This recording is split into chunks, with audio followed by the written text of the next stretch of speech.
Có những món ăn đặc biệt luôn thu hút nhiều khách hàng, nhưng họ đến không phải vì đồ ăn của nó, cũng không phải vì vẻ ngoài hào nhoáng sang trọng, mà là bởi vì trong đó có ẩn chứa một bí mật vô cùng kinh khủng. Chào, tập trung lại đây. Hôm nay chúng ta có một câu chuyện mới.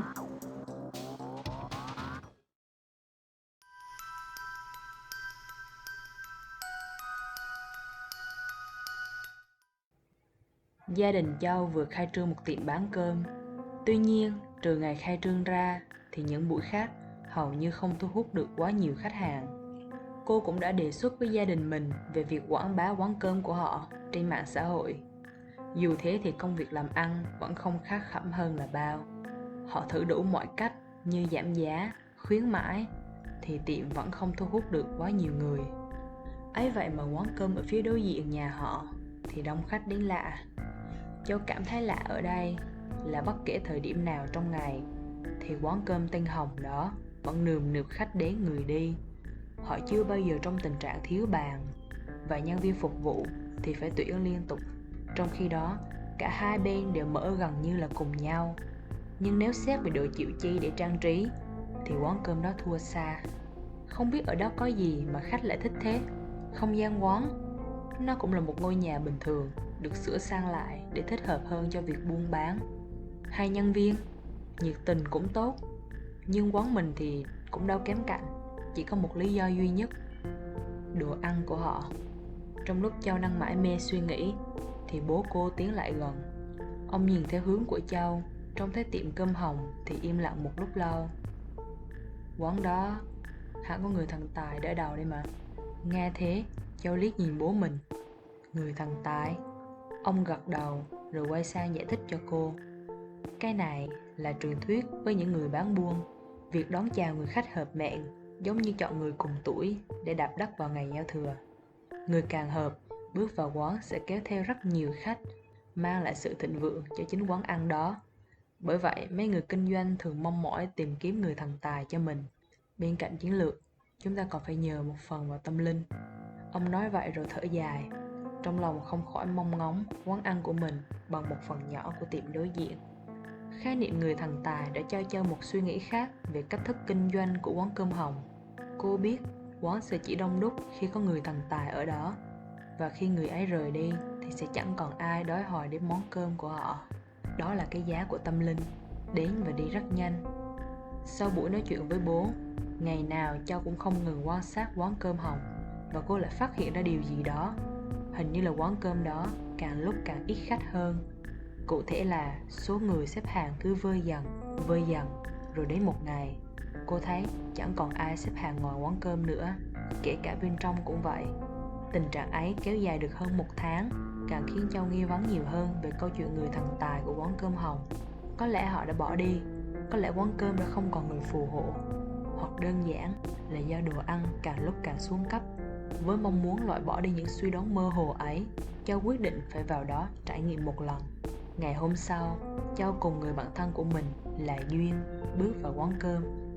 Ấn tượng đầu tiên của cô là đại sảnh rộng lớn của nó, như có ma thuật phù thủy thổi vào.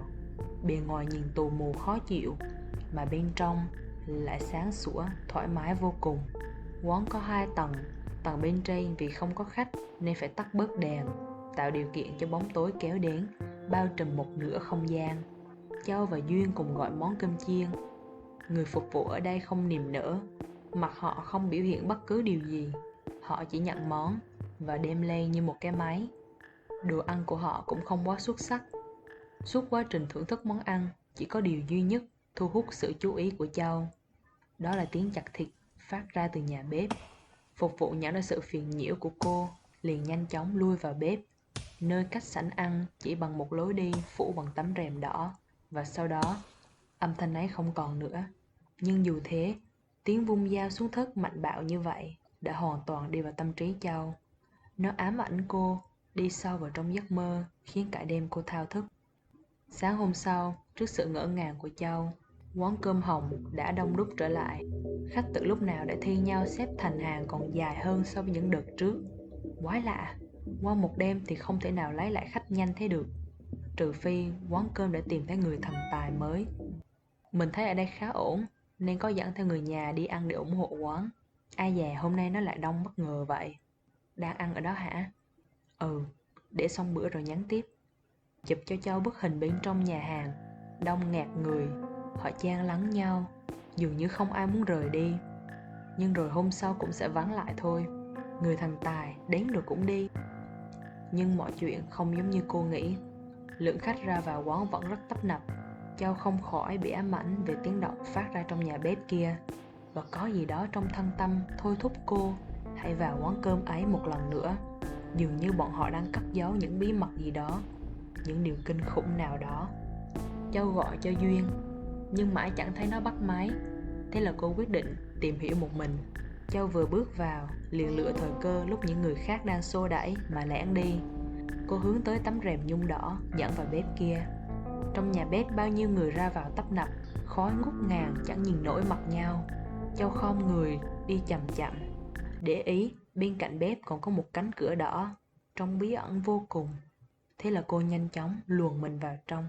Ở đây có riêng mình một khu trữ đồ đông lạnh lớn, xương băng mịt mù, luồn qua những giò heo, sườn bò được treo lủng lẳng trên những cái móc sắt còn hăng mùi tanh. Cô chậm rãi tiến vào sâu hơn. Ánh mắt cô vô tình nhìn qua một cái tủ đông trong suốt. Ngay khi nhìn thấy nó, tim cô như muốn đứng lại. Toàn thân run rẩy không biết vì lạnh hay sợ. Nhưng hiện tại, cô cảm thấy kinh hoàng quá đỗi. Trước mặt Châu, bên trong chiếc tủ đông là Duyên, người bạn thân cô không thể liên lạc được vừa nãy.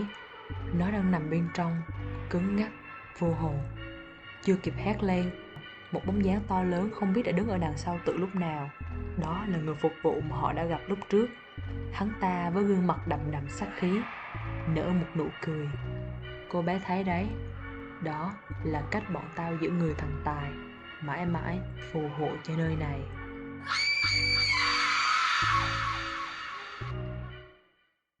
Câu chuyện hôm nay đã kết thúc. Cảm ơn mọi người đã lắng nghe và hẹn gặp lại mọi người vào những buổi kể chuyện sau.